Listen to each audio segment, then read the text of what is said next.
Welcome, everyone. Welcome, everyone here, everyone online. Hare Krishna. We're going to talk about a few different topics tonight. I don't really have a full plan, so we're just going to get on the train, see where it takes us, see what stops we make, see what the destination is. And the themes we're going to talk about the themes are Sharanagati, which is a word for a surrender that is natural because it's the heart's offering of itself in love. This is our form of surrender to God. So we're going to talk about how we all surrender to love, but we're trying to surrender to love of God instead of the reflection found in pools of water on the earth. Right? We want to offer and surrender in love to the transcendental, the absolute. We all surrender to love. Yes? When love steals your heart, you surrender to it. So love of God is a natural process. And when that starts to develop, you surrender your heart in progressive stages. And so there's a special month that we're practicing a certain vow during this month now after the month of Kartik.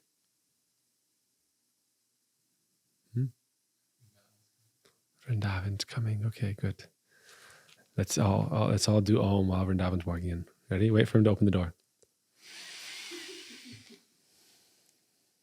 How soon? He's going to come in this side. Okay, you ready? You pass the walkway there? Om.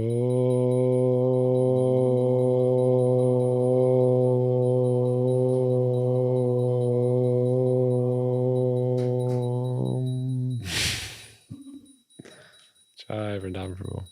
One more time.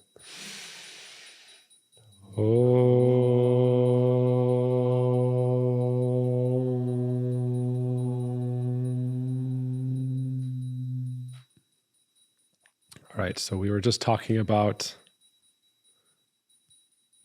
surrender to God and how we surrender to love.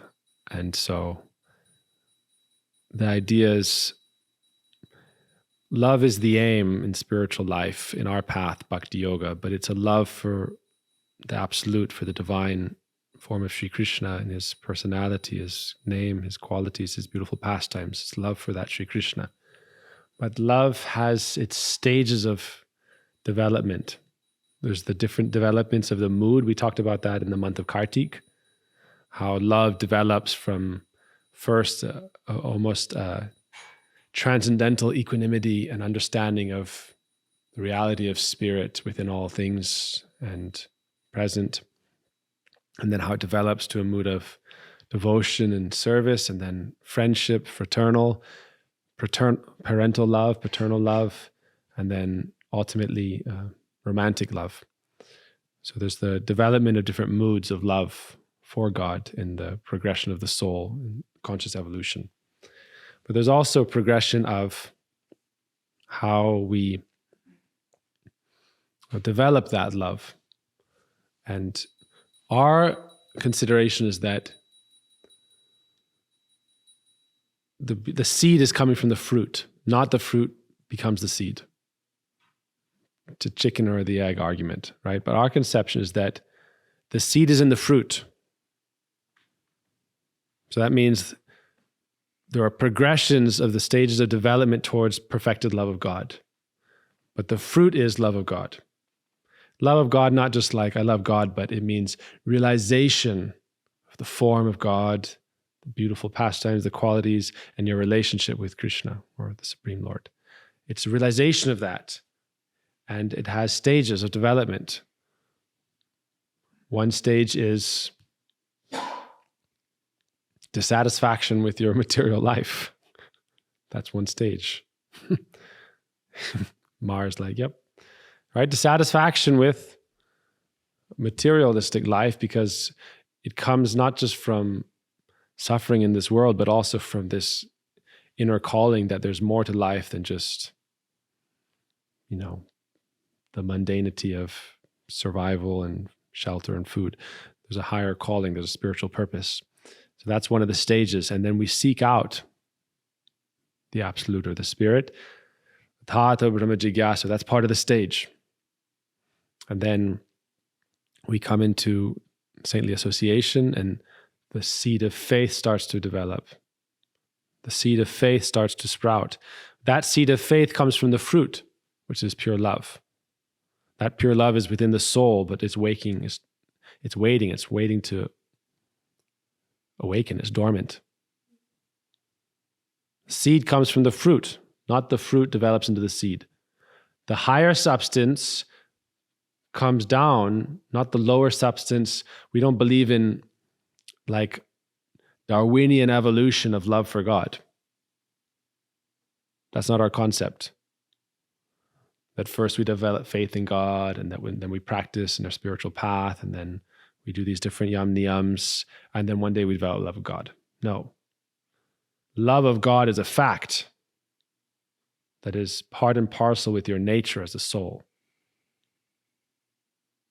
Love of God is your nature.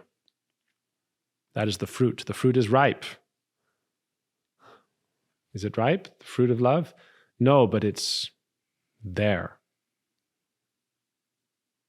Love is not something you create through evolution. Oh, I'm going to manufacture love in a lab.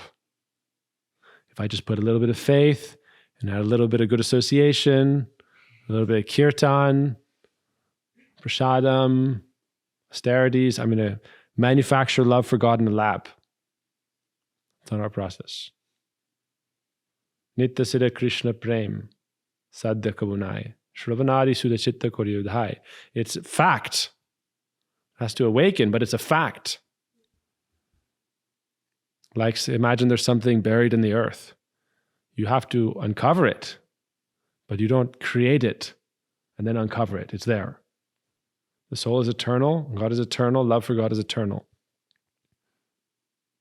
It's part and parcel of your being.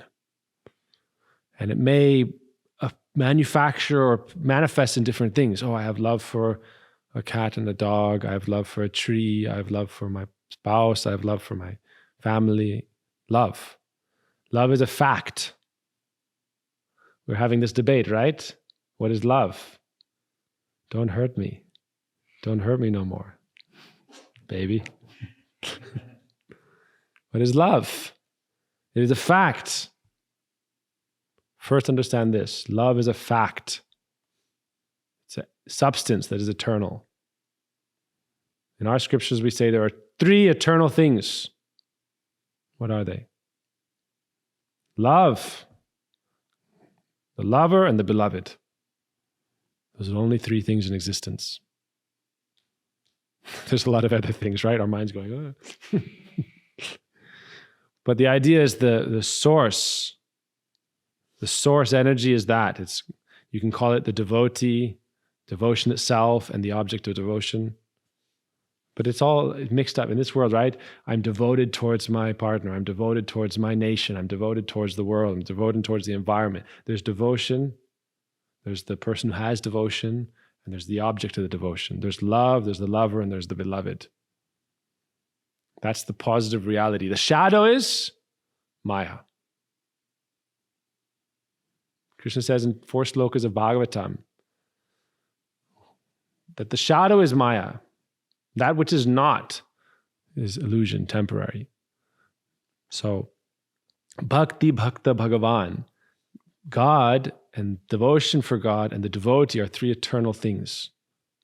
They're eternal. So that love for God, which means our relationship with God, is waiting within us, just dormant and waiting to appear. There's many arguments about perspective. No, it's a seed. Once it's a fruit, it's ripe. Or the soul isn't even a seed, it's just a potentiality, and it can become this or become that or become this or become that. Soul has potential. It can do this, it can do that, it can do this. It's consciousness. but it has a quality because it's eternal. It's eternal. So the reason I'm talking about that is because we're talking about surrender, and we're talking about this special month called Katyayani Brat, where we perform a vow and we worship the energy of the Lord, praying for engagement in the service of the Lord with relationship to Sri Krishna. So surrender is part of the process, and the conclusion is the ultimate surrender. The reason I'm talking about this is so that you don't think of surrender as a separate thing from love. It's a part of the unfolding of love. It's a part of the blossoming of love. To offer oneself, Sharanagati. It's a very beautiful mood. And in the end of this month, the gopis, the young maidens, fully surrender themselves to Krishna. And it's represented by when they were bathing in the holy river Jamuna, very young girls. They were all before personified scriptures. And it's described, the scriptures themselves say that we were personified scriptures and we became cowherd maidens in Vrindavan, the gopis, and we did this vow during Katyayani Vrat, and in the end, Krishna accepted us as our beloved. The fruition of their love came, but at the final gateway was surrender. It says surrender, Sharanagati, is the doorway to bhakti. It's the doorway. It's also the final altar. It's at the final altar. Why? Because bhakti is like it's ever present. And so when are you at the door, when are you inside? Something I was just in India and my teacher there was saying, someone was asking him about surrender to God, Sharanagati. We call it Sharanagati. It's a much more sweet word than surrender. We think of surrender as we're losing something or we're giving up something. But it's more like, that's why I'm saying you're surrendering to love. Love is that substance that you're not defeated by love. You win. Love is, you're winning. You don't surrender to love, you win with love. Love is a winning prospect. Love for God is something that you celebrate, it's victory. That I celebrate the victory over my material mind and ego, but it's the victory of divine love and the beloveds of the Lord. There's their victory, okay?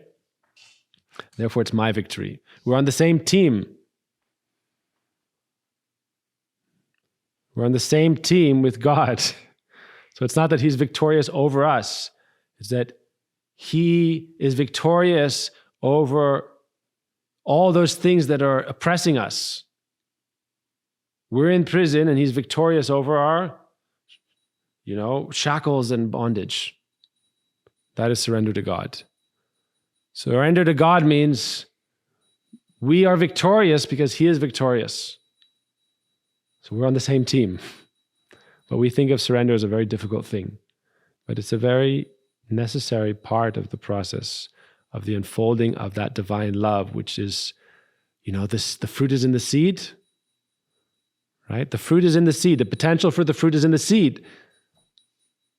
But where came the first seed? What came first, the seed or the fruit? The fruit came first. Because the fruit is transcendental love for God, and the seed is faith. And within the seed, the ingredients for love are present. But it's a process of development, and it's not something you manufacture. Swami Prabhupada, our great teacher, he would say, the scientists can't make an ant in the lab. And even if they could, they'd still be using all the ingredients that were already there. They're not going to manufacture the elements with which they create something. So the point is, all those things must be there. Love must be there, and it has to awaken, develop, and it has to be collected. So Kunti Devi prayed in the Bhagavatam, "Oh dear Lord, my love is scattered in this world like many small streams. May all those streams come together to the river, and may that river flow to you, the ocean of divine beauty, grace, love. May that river flow to you. May I have love for you, relation with you, because that is my nature." And so that love must be collected. We collect all those streams and we flow in the river to Krishna. And then if you have that love, then it said, oh, you're watering the root of the tree. all the leaves, which means all the beings, everything is watered because you're serving the source. And you as a soul are connected to the source, so therefore you are happy. So the gopis performed this vow and they fully surrendered. It said, Sharanga Sharanagati Hoibe Jahar Tahara Prarthana Suni Sri Nanda Kumar. Krishna heard their prayers because they had surrendered. So it said, Sharanagati, surrender, is a very important part of spiritual life. If you want to be a student in a path, you have to surrender. What does that mean? Like, become like Krishna's flute. Why? The flute is surrendered. It's in his hands, it's in his waist belt. It's fully surrendered. Doesn't have any business but to kiss Krishna's lips. And to hear the sound of Krishna's heart flowing through his mood, flowing through his divine lips, and sharing the message to Krishna's beloveds. It's surrendered. It's clean. In Dharma, Dharma has 4 legs. One is cleanliness. What is that? Saranagati. Surrender. It means to be clean, empty. Then I can receive. If you have a clay pot and it's full of mud and leaves, and you're pouring pure water there, it's going to become muddy. Surrender means to empty the pot and become clean. And then to pray to receive. So it's very difficult in spiritual life because we're all our own guru. We're all our own teacher. Our mind is our master. And our soul is trapped in bondage. So surrender means to open your mind to the possibilities beyond your knowledge. We grow up, we go to school, we learn things. Surrender means there's more to life than what I already know. But I have to be open-hearted to be able to receive that wealth. And then I can gradually understand it. But it said, Shraddha Shabde Vishwas. To understand a topic, you have to have some faith. To have some faith, you have to have some Sharanagati. Because what do we know? So the gopis performed this. It said that surrender in their hearts brought them all the way up to the final conclusion, which is love. Right? So the beginning is in the end. Why do we surrender? Because of love. What do we surrender to? To divine love, to Krishna. And what is the goal? Divine love, Krishna. Krishna is divine love, Krishna Prem. And so Krishna accepted the gopis who had surrendered to him. Why? Because when you surrender to love, love surrenders to you. When you embrace it, it embraces you. Because love is not the opposite of force. So we say, why do I have to surrender in spiritual life? I don't want to surrender. That's to say that you don't want love to surrender to you. Krishna is not a forceful lover. Right? God gives us freedom. Surrender to whatever you want. We're all surrendered to something. We're surrendered to our mind. We're surrendered to our karmic path, our destiny. But that side says bhakti is not karma. Bhakti, or this path of devotion, is the one thing that can break the wheel of karma. It doesn't break existence and the law of karma, but it breaks it's said in the Gita, Yantra Rudrani Maya, you are trapped in the wheel of material nature. Why? Because you're putting the seatbelt on and you're on the ride. What do you do before you go, like before they send you off on a roller coaster, they put the seatbelt on. This is the wheel of material nature. We're in the ride, we're strapped on. But bhakti is the process to say, okay, I want to go to a different kind of existence. Not just the law of karma. I'm surrendered to the law of karma. This will happen to me because I did this. This will happen to me because I did this. I buy in. I opt in. So bhakti is the process that you get out of karma because you surrender to a higher law. That's the law of transcendental life and of divine love. Oh Lord, said that Krishna tomar hoy, jadi bole ek baar, maya bandha hoite tare kahe tare paar. This is the process of bhakti. Okay, Mar, this is the verse. Krishna tomar hoy, everyone. Krishna tomar hoy. Oh Lord, I am yours. Tomar means you in a very intimate address. If you look at our Bengali and Sanskrit and Hindi prayers, it's always a very intimate form of, like, different languages, they have different forms of you. English, we should develop these, right? There's like you, there's you, hey you, hey you. And there's, oh, dear you. So in Hindi, Bengali, Sanskrit, we say, Tomar, I am yours. So this is surrender? No, this is almost like begging. Right? Surrender to God means to beg. Oh, please. This is like he is surrendering. Why it said that Krishna doesn't easily give bhakti? Because bhakti purchases him. He becomes your property, bound in your heart. That Advaita Acharya, he prayed to the Lord and he offered tulasi leaves and Ganga water, and he would pray ardently. And the Lord said, I was purchased by your devotion. So who is surrendering?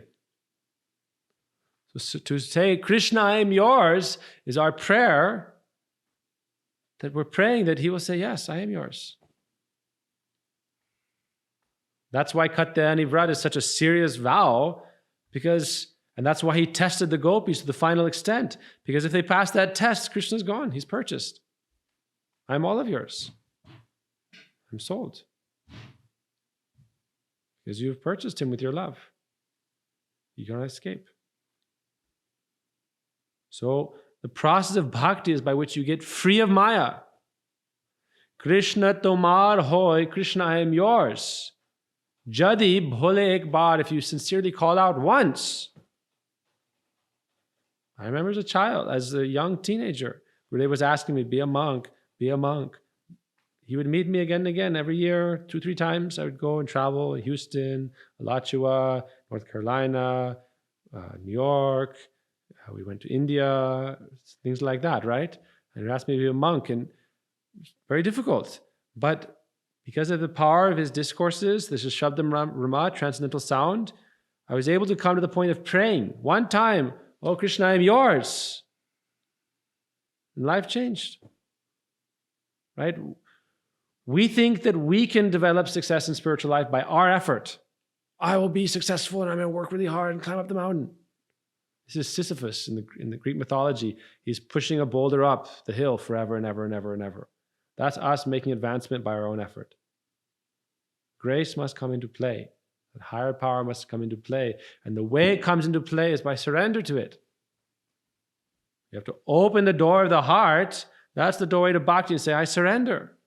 To what? To you. Who are you? Gurudev would say, Krishna is love. Krishna is the personality of divine love. He's Krishna. All attractive. Radharani chants, Hare Krishna.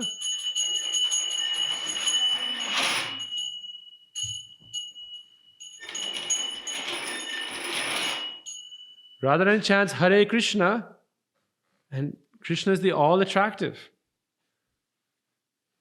So, Maya bandha hoite tare kare par. Then the bondage of Maya begins to be cut. How? Santa vaisa chindanti manavyasa muktivi. By the words of our teachers, which cut with the sharp sword of divine knowledge, the bonds of attachment in the mind and the heart. So surrender is the process of elevation. How? Why do we surrender? First, we should understand that, you see how the progression of consciousness goes. We come to the human form of life. We're human beings, yes? So part of the process of surrender is perspective. Perspective. We've been talking about perspective. Let me ask you a question. In our property, 60-acre property, how many living entities exist? Okay, let's estimate. How many living entities on this 60-acre property? That's it? Mar? I was going to say 5 billion. 5 million? Okay, let's keep going. Steve? Billion. A billion. Vrindavan? Tirtha? Okay, 60 trillion. okay, all of you are wrong. I don't know either, so I'm just going to make the guess that you're wrong. So I don't know, I'm probably wrong too. Uncountable is the closest because we wouldn't or couldn't count it. So uncountable doesn't mean it's countless. You actually, it was a very good answer. You didn't say it's unlimited. You said it's uncountable, right? I would say we probably can't count the amount of living entities in this temple hall because within our bodies, there's so many living entities. We're carrying a world within us, all the little microbes and little bacteria, all the little conscious beings, and outside everywhere. But of all those living entities, labdva sudurlabham idam bahu sambhavante. After many lifetimes, this is the perspective. So we're changing topics from surrender to perspective. I said we're going to do different topics. So what is our perspective? Out of all those uncountable living entities, sparks of consciousness, we are here, the Atma, the self, in the human form of life. It said that within the body, there's a king soul, right? That is the person looking through your eyes. Yes, Mar? The person looking through your eyes, that is king soul. Queen soul, as you like. The emperor soul, empress soul. And there are many other souls in your kingdom, which is your body. Right? Hindus, we don't believe that just the human beings have souls and the animals don't. The animals have souls, and also the bugs in your guts have souls. The bacteria, the worms, they're all spirit. Sounds strange, yeah? The point is that consciousness is present within all living life, all life. Anything that has life has spirit. Okay? So if you were to take a bug out of your intestinal tract and put it separate from you, and it has some life, so it has spirit. Anyhow, the point is that we're human beings here. Out of 8,400,000 species of life, we are human beings. And of all those, we are inclined to Dharma.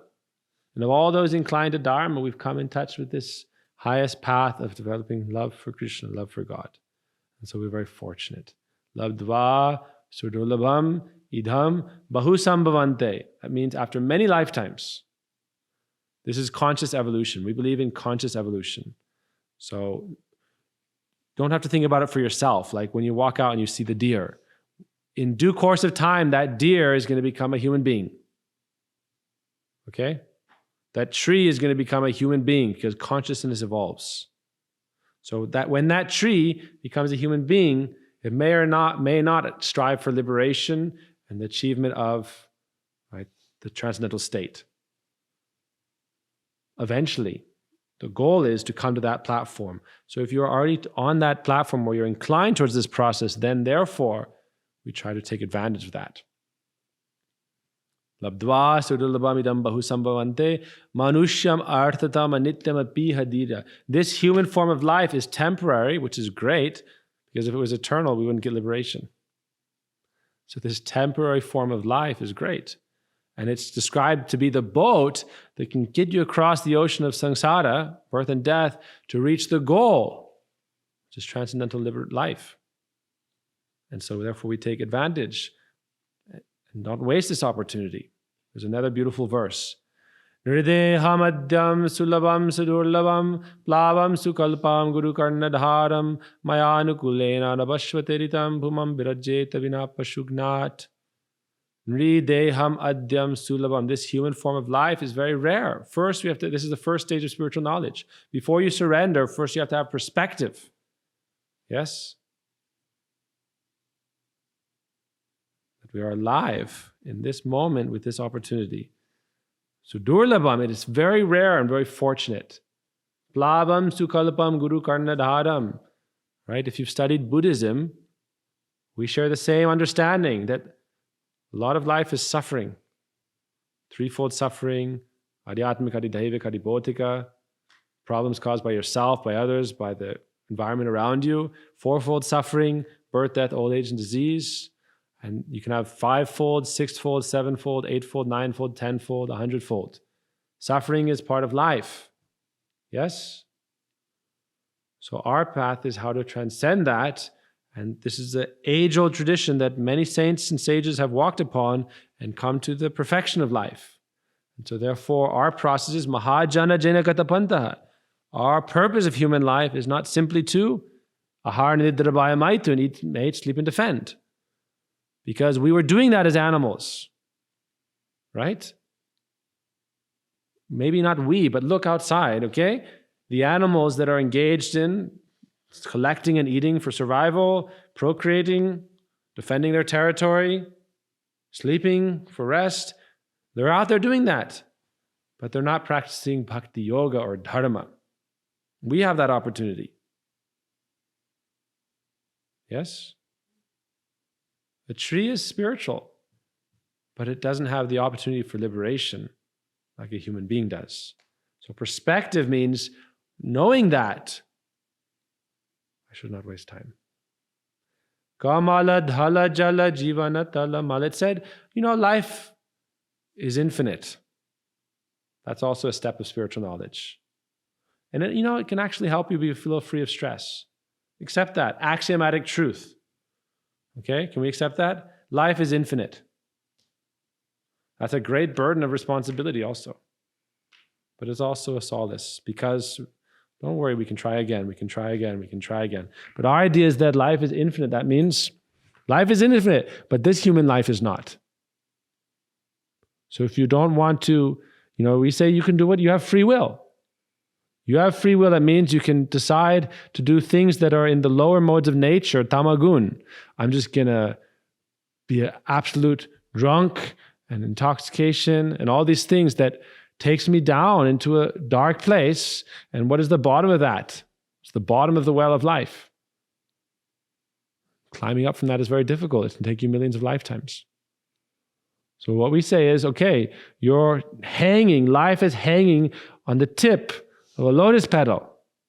Right there, hanging. Kamala dhala jala jivana talamal. It said life is hanging like a drop of water on the edge of a leaf. Life is hanging like an edge of the water. But you know what? When it drops, that drop of water doesn't disappear. Life continues. But this human form of life, in the Bhagavad Gita, Krishna says, you don't know where you came from, so don't waste your time. You don't know where you're going, so don't waste your time. Follow the process to consciously evolve to a higher state of life, higher state of being. So that's part of our process. Perspective, developing a sense of fortune. I am fortunate. Why? I am alive as a human being with this opportunity. And we learn from the 24 gurus in nature. One of the gurus teaches us that just to be satisfied with the basic survival, because it affords us the opportunity to consciously evolve. That's simple living, high thinking, right? It's affording us the opportunity to transcend the suffering of life and material bondage. And if we waste that opportunity, we don't know. That drop of water on the tip of the lotus may fall down into the ocean of repeated birth and death. So what do we want? We want that drop. Before we fall off the leaf, what is our prayer? That may we evaporate in the sun. What does that mean? Emancipation, liberation. Before it drops off, let a good sunshine come out and let us go up into the clouds. We still exist, but we exist on the transcendental plane. Goloka Vrindavan, in the spiritual sky. So before this human form of life, in that drop of water, someone was asking me recently, who was I talking to? I don't remember, but the idea that, oh yes, okay, and Haribo. All right, the idea that life is in water and that life comes down with water. But think of it like this, right? It's described in Scripture. Life is hanging like a drop of water on the edge of a leaf. We don't know when it's going to fall off. But liberation means we should make effort to achieve that salvation. One time there was two brothers, Govinda Kaviraj, Ramchandra Kaviraj. One brother was a Krishna devotee, one brother was a devotee of Durga. And they would argue about who they should worship. And one brother was very sick and he was going to give up his life soon. And so the Krishna brother devotee came to him and said, "Oh, dear brother, before you have to go, please just once call out to Krishna." He said, "No, I'm a devotee of Durga." And he said, Durga is the Durga means the prison. Durga actually means like a prison. That's what it means in Sanskrit. Durga means the prison house of material energy. And she is the warden, Durga Mata. He said, you should ask Durga if she can liberate you. And so he prayed to her before he left his body and she appeared. She said, no. Mukti dadhati mukunda. Krishna Mukunda is the giver of liberation. He is my master, my Prabhu. You should call out his names. So she helped as a teacher to him. He said, you have worshipped him very nicely. I'm very satisfied with your worship. Therefore, I'm instructing you. Ishvara Parama Krishna Sachidananda Vigra. Krishna is the Supreme Lord. She does not say she is. It's in the Gita. Krishna is declaring this very clearly. So therefore, Sharanagati. This is, okay, perspective, who we are as a human being, all these things. But now we should understand why.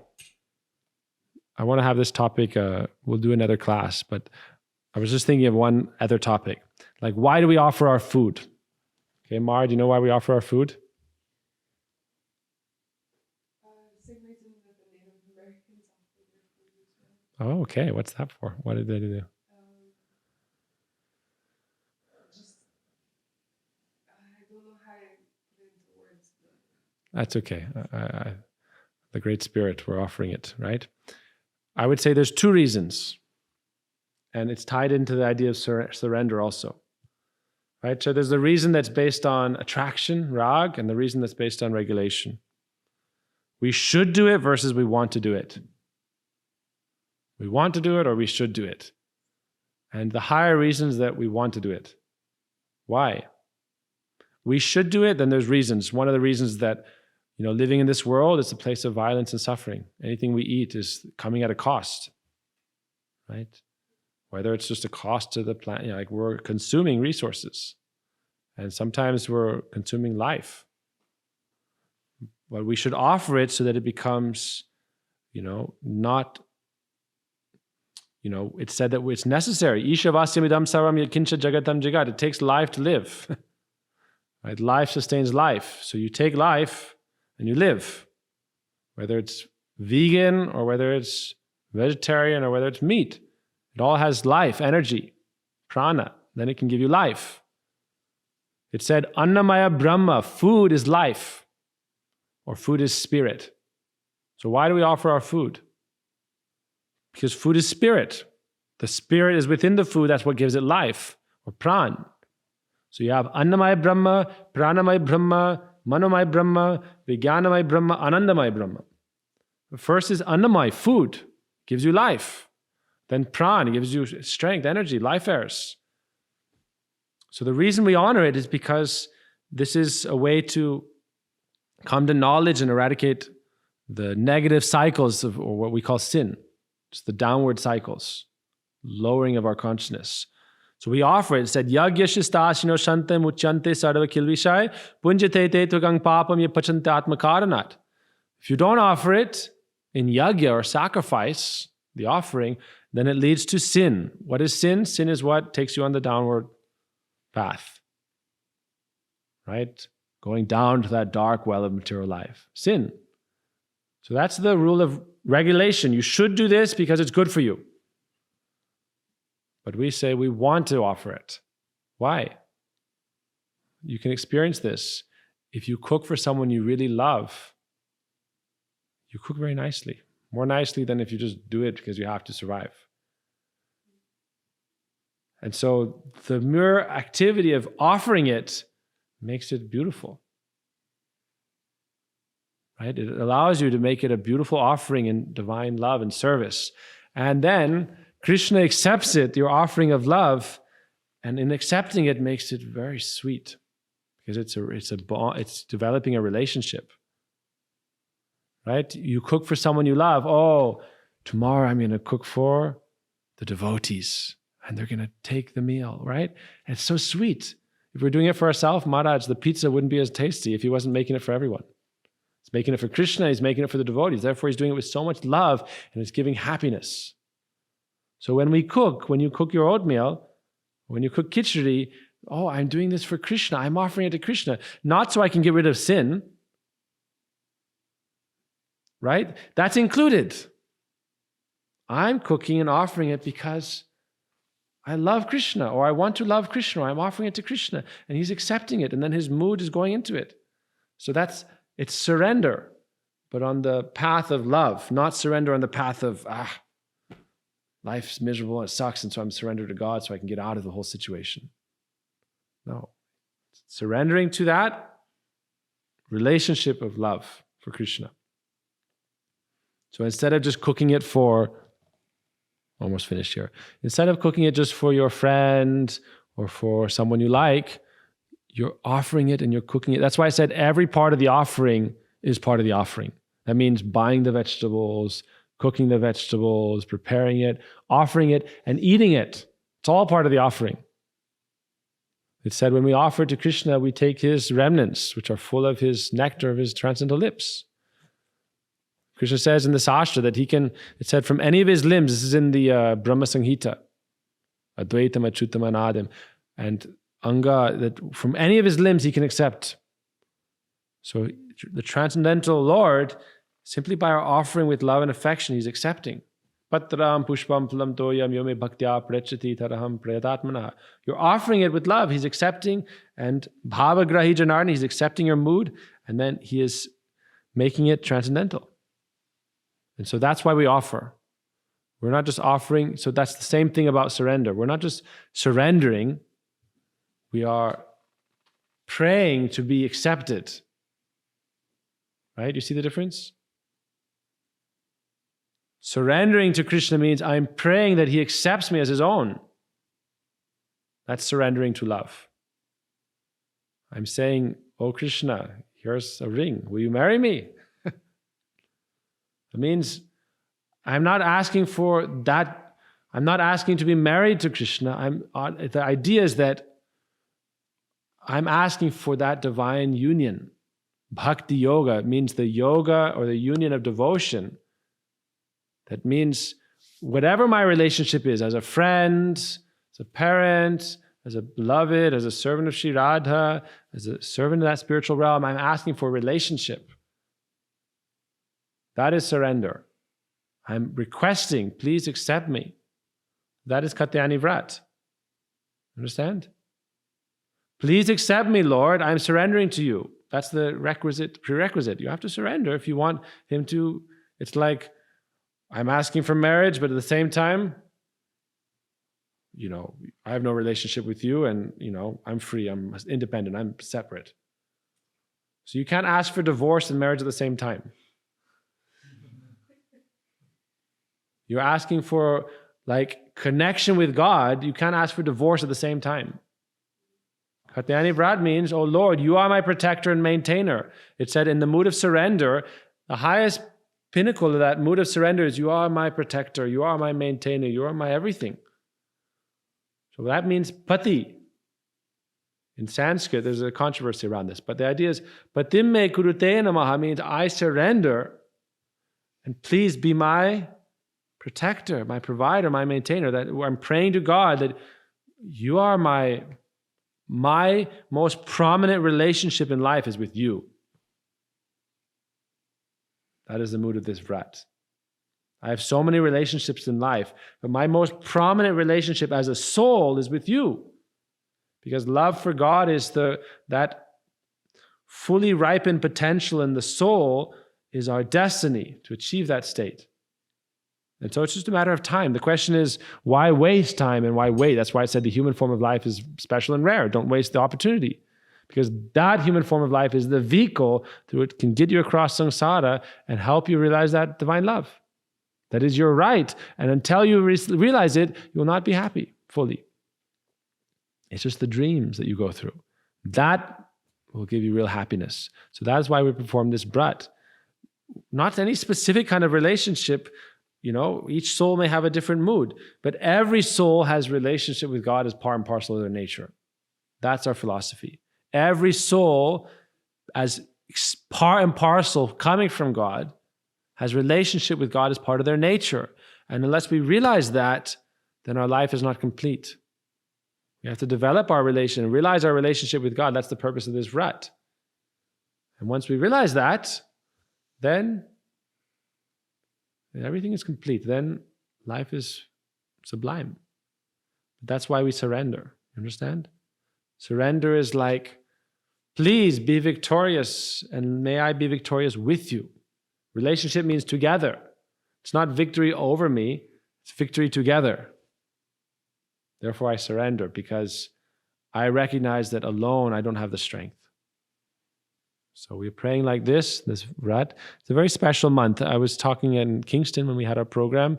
We talked about it for a long time, but there's a lot of mysteries behind this. But here we're just talking about the mood of why we surrender to God. And we should understand that it's like a prayer and a request. It's not something it's not a losing proposition. It's a winning proposition. To surrender means to win. Right? Does it make sense? To surrender means to be victorious.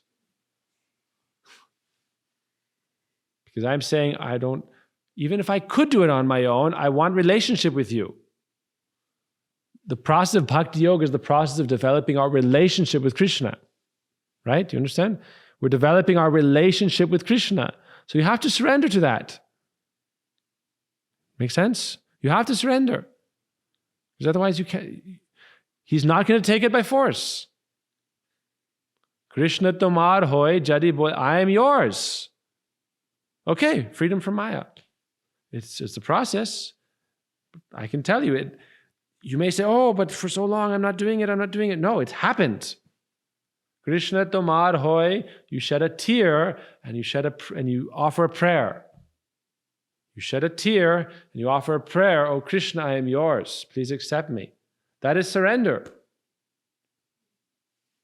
Okay, I will accept. That is surrender. Surrender means, please accept me and establish your relationship with me. So we think of surrender in a negative way. Oh, I have to give up this and give up that and give up this. No. It's like if imagine you're trapped in a prison and you're chained up and someone comes to save you and say, let's go. And you say, no, but we have to dismantle this prison and carry it with us in the car.